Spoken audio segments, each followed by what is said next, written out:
Well, how are you guys and where are you watching us from? Balogun has opened up talks with Arsenal rivals. Who are they? We are going to come in here and reveal to you the exact story, where it has come in from and who are those Arsenal rivals. Because if you talk about Arsenal rivals, we know to it that they are close to 7 in number. Tottenham Hotspur, West Ham, Fulham, Brentford, even Watford plays in London, Crystal Palace plays in London, Chelsea plays in London. So we are here to really discuss exactly who are those London rivals that Balogun has opened up talks with to see to it that he signs for them and prepared to quit Arsenal. Rokani David is my name. Smash the like button close to 300 or 400 times, and not forget to subscribe to this channel so to it that we hit 20,000 subscribers before the end of this month. Now I'm really happy to see to it that we are here to bring you the third video of the day, and we are going to broadcast to you until late in the night. So keep it a must that you're going to be on this channel and don't really look back, and let's go ahead and obviously thrill. And in this chapter we are talking about Aaron Ramsdale, the Arsenal goalkeeper. Do you know that he is now the most valuable goalkeeper in the world? I'm going to bring you the list of the top 10 valuable keepers in the world, and Aaron Ramsdale has gone ahead to top that list. And lastly, William Saliba appreciating the Arsenal team of really going with him to holiday and obviously help him really go past through the back problem that he was with, and here he comes and he signed a new contract at Arsenal and obviously ready for the pre-season. Now let's do Balogun, not so? Because most of you are eagerly waiting to see what Balogun is all up to. Now, Balogun is a player who Arsenal loaned to Marseille for a long season, scored 21 goals and 3 assists last season at steady reigns, and he's one of those people that have gone ahead to really make it clear that if at all Arsenal is not willing to give him first team football, he is willing to back out of the club and find a new place for him to play the game of football at. And as it stands, we have a story coming in from the Daily Mail that Chelsea have entered talks with foreign Balogun's agent as they join 5 clubs in the race for a £50 million rated striker this summer. So when you talk about Arsenal rivals, Chelsea is one of those because they are all in London. Before the likes of Abramovich came in through at Chelsea, Arsenal were the pride of London. They're the kings of London. But when Abramovich came in through and bought the team of Chelsea and gave them the best that they deserve, as far as players, managers are really concerned, Chelsea went ahead to dominate London. Ever since then, Arsenal have not really gone ahead to obviously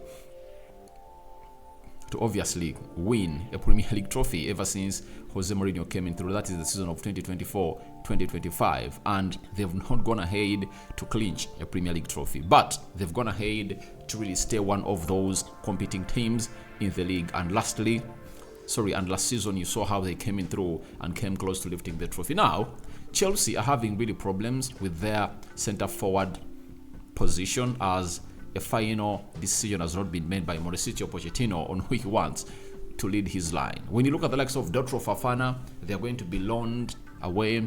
Pierre-Emerick Aubameyang is one of those that is going to be sold by Chelsea. Then Kai Havertz is another one who has found himself in a situation of leaving Chelsea to Arsenal, and remember, he's one of those players that you would consider to play as a false number 9 for the club of Chelsea, and has been doing that role for a very, very, very long time, until he really went in through to find himself in a position of leaving Chelsea. So that means Chelsea is left with the following options.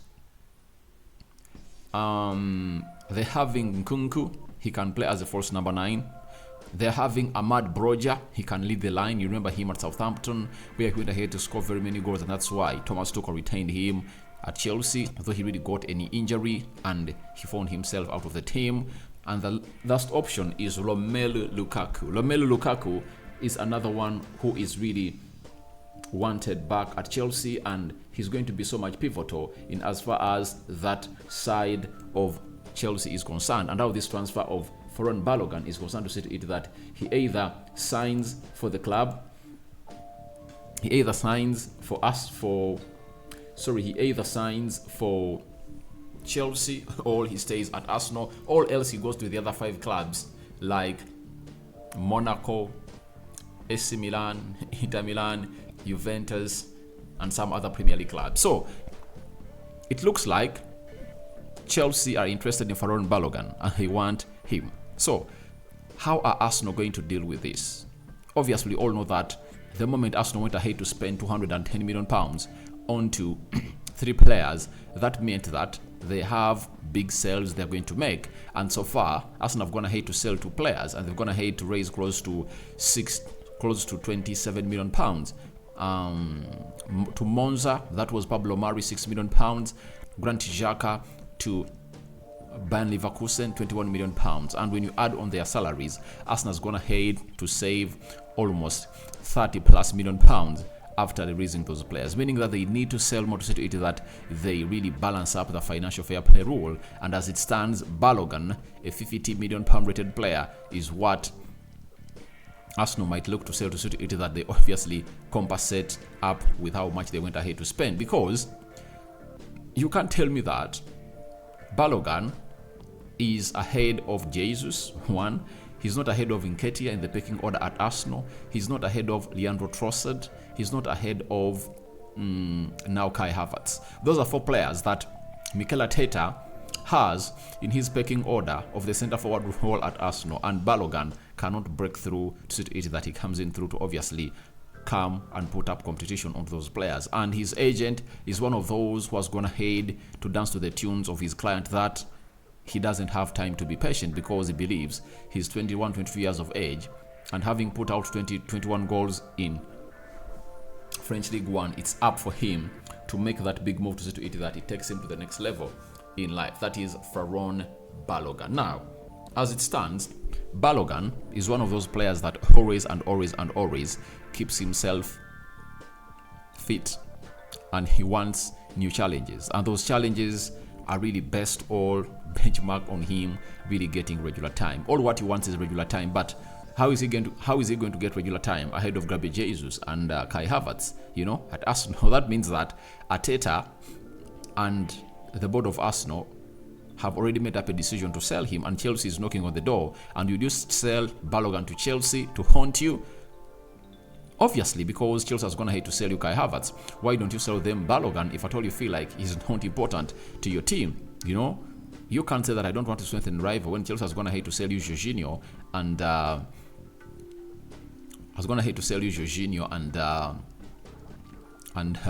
Kai Havertz, at a sum of close to £80 million. So that means if at all you can get back £50 million from Chelsea from the 2 sales you made, or from the £80 million you gave them, I think that will be a bargain by really getting money, £50 million, and sending there Farron Balogun, who is not willing to put pen to paper at the club of Arsenal. But Chelsea's pursuit of Balogun is going to depend onto this man known as Romelu Lukaku. And obviously, it is reported by Football Italia that according to Corriere dello Sport, Arsenal striker Balogun is among Inter Milan's options if they fail to reach an agreement with Chelsea for Romelu Lukaku. But that put back onto the page, I just have to let you know that Pochettino has gone ahead and really say the following about Lukaku, that he has to come back July 12th or 13th to be part of the squad to start pre-season. With all the players that arrive,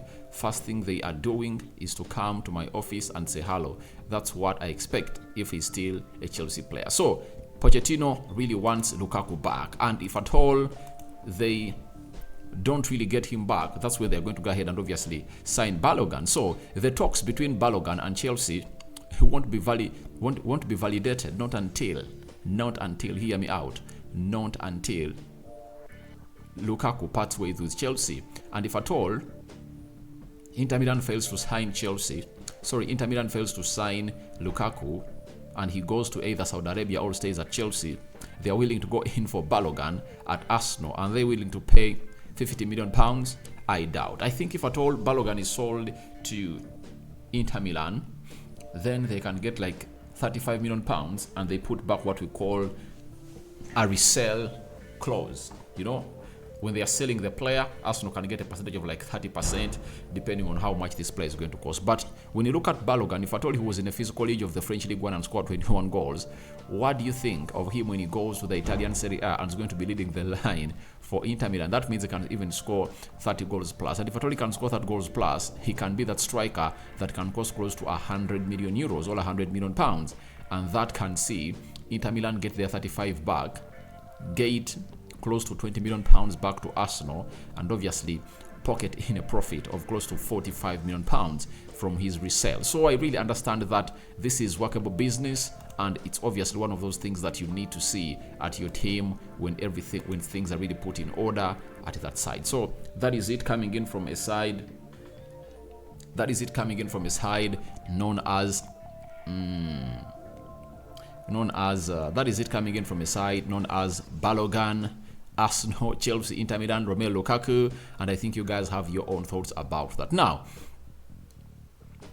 this is something important, you know.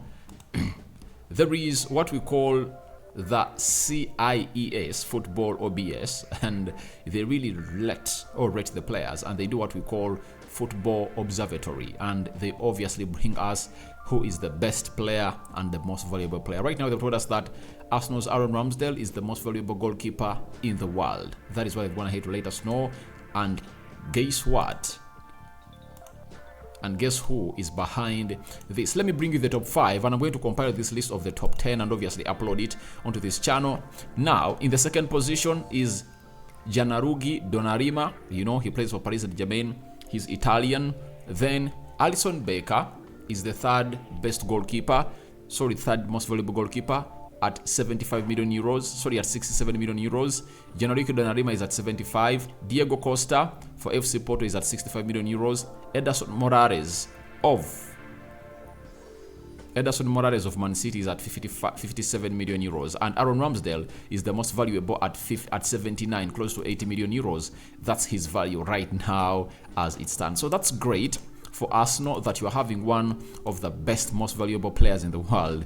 That is Aaron Ramsdale. And when it comes to wingers, you are having one of the most valuable wingers in Bukayo Saka in the world, valued at 120 million euros. That is Bukayo Saka for you. So as it stands, it's all about Arsenal having valuable players, and I think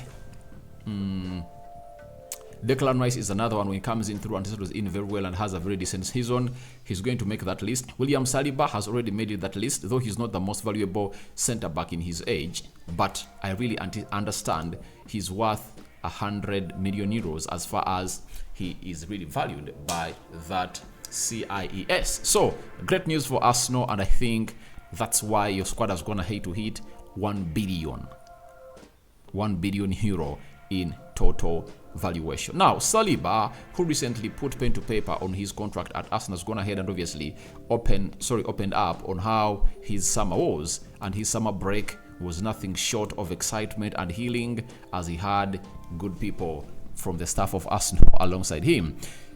William Saliba on his summer break, it was good. I had a little break after I went to Marbella to do my rehab with the staff. It was good, but I was waiting for the preseason. That is it. So he went ahead to do his his breakdown there in Marbella, and obviously he really had the best. Marbella is in Spain, and he spent most of his time there, and he was obviously doing the best that he deserves as a player. But he said he was waiting for the preseason, having missed out on close to the last 10 games of the season. I remember that really affected Arsenal very well, as they lost balance on the right-sided centre-back of Arsenal, and they went ahead to lose very many games and give out very many stupid goals to their opponents that they were really playing against. That is Liverpool, Southampton, West Ham, Man City, Brighton, Nottingham Forest, and so on and so forth. So as it stands, obviously Arsenal are really having William Saliba back. He's back in training, and he's really getting ready for the preseason, and I think he's part of the team that is going to head to fly to Germany to see it that they really play Nuremberg on Thursday. So guys, your thoughts on to Balogun opening talks with Arsenal rivals are welcome in the comment section below. And what do you make about Aaron Ramsdale being ranked as the most valuable goalkeeper in the world? And lastly, William Saliba keeping up with the staff of Arsenal and hailing them for the work well done, see to it that his back is back in shape to really lead Arsenal to the failed victory of last season. Rokani David is my name. I sign out for now. See you later, and I cover you all in the precious blood of Jesus Christ. May the living true God protect you abundantly. I sign out for now. See you later. Ciao, ciao.